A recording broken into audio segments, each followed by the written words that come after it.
Vitamin செயல்பாடு வந்து குறைபாடு வந்து எப்படி நமக்கு காமிக்கும் நமக்கு கண்டுபிடிக்கிறது கஷ்டம். நான் என்ன உதாரணம் என்னுடைய பேஷண்ட் சொல்லுவேன்னா, ஒரு வெள்ளை எழுத்து வருதுன்னு வச்சுக்கோங்க.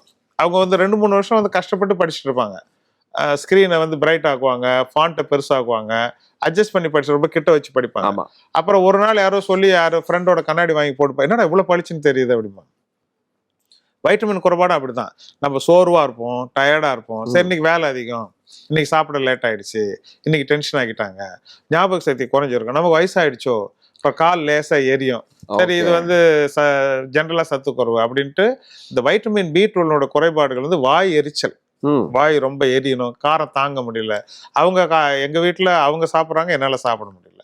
அப்புறம் சின்ன சின்னதா அச்சரன்னு சொல்லுவாங்க, ஸ்ட்ரெஸ் ரிலேட்டடா ஒரு ஆஃப்டர் செல்சர்னு ஆங்கிலத்தில் சொல்லுவாங்க. வாயில புண்ணு வந்து சின்னதாவோ பெருசாவோ எரிக்கிறது, சாப்பிட முடியாது. இந்த பக்கம் புண்ணு தான் இந்த பக்கமா தான் சாப்பிடுவாங்க, காரம் தாங்க. இந்த மாதிரி வந்து பல விதங்கள்ல B12 குறைபாடு வரும். சில சமயத்துல குறைபாடு இருக்குன்னே தெரியாது நமக்கு, எப்போதும் சமாளிச்சுட்டு இருப்போம்.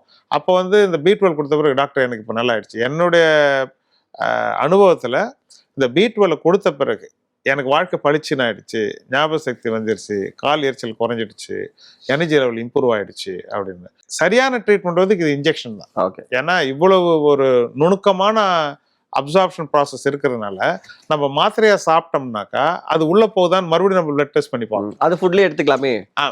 அப்படி குறைபாடு இருக்கிறவங்களுக்கு ஃபுட் சாப்பிட்டு தான் இருப்பாங்க. ஆமா, இப்போ பியூர் வெஜிடேரியன்னாக்கா அவங்க B12 மாத்திரை சாப்பிட்டா உள்ள போயிடும். மற்ற குறைபாடு உள்ளவங்களுக்கு வந்து எதனால எங்க இருக்குன்னு டெஸ்ட் பண்றதே ரொம்ப சிக்கலானது. இந்த ஹோல் ப்ராசஸ்ல யார் அட் ஃபால்ட்னு தெரியாது.